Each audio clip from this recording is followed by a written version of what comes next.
सन 2024च्या शालेय अभ्यासक्रमात मनुस्मृती व इतर धार्मिक तत्त्वज्ञानाचा समावेश करू नये या मागणीकरिता अंधश्रद्धा निर्मूलन समिती भुसावळ शाखेतर्फे नायब तहसीलदार शोभा घुले यांना निवेदन देण्यात आले।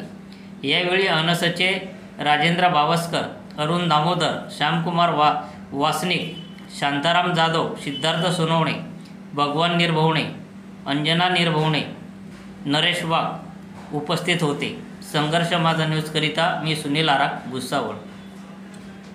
अंधश्रद्धा निर्मूलन समिती भुसावळ तालुका आणि भुसावळ शहरातर्फे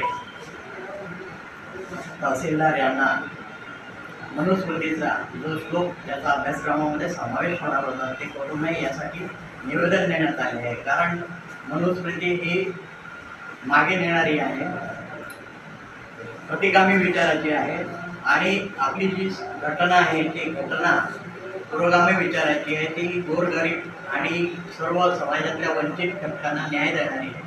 त्या न्याय देणाऱ्या घटकांना योग्य ते शिक्षण मिळावं, त्यांची विचारधारा जी आहे ती योग्य पद्धतीत राहावी या हेतूने आम्ही हे निवेदन दिलेलं आहे। आणि शासनाचं आम्ही नम्र निवेदन असं केलेलं आहे की मनुस्मृतीचा कोणताही श्लोक याचा अभ्यासक्रमामध्ये समावेश करू नये। त्याचं कारण असं आहे की आपले जे प्रबोधनकार ठाकरे साहेब होते त्यांनी म्हटलं होतं की जर खाणीमध्ये शेंगदाणे पडलेले असले तर ते शेंगदाणे धुवून किंवा स्वच्छ करून आपण वापरत नाही। त्यामुळे एखादा श्लोक असं वापरणं हे गैर आहे आणि म्हणून हे अभ्यासक्रमामध्ये समाविष्ट होत नाही, हे आमची विनम्र मागणी।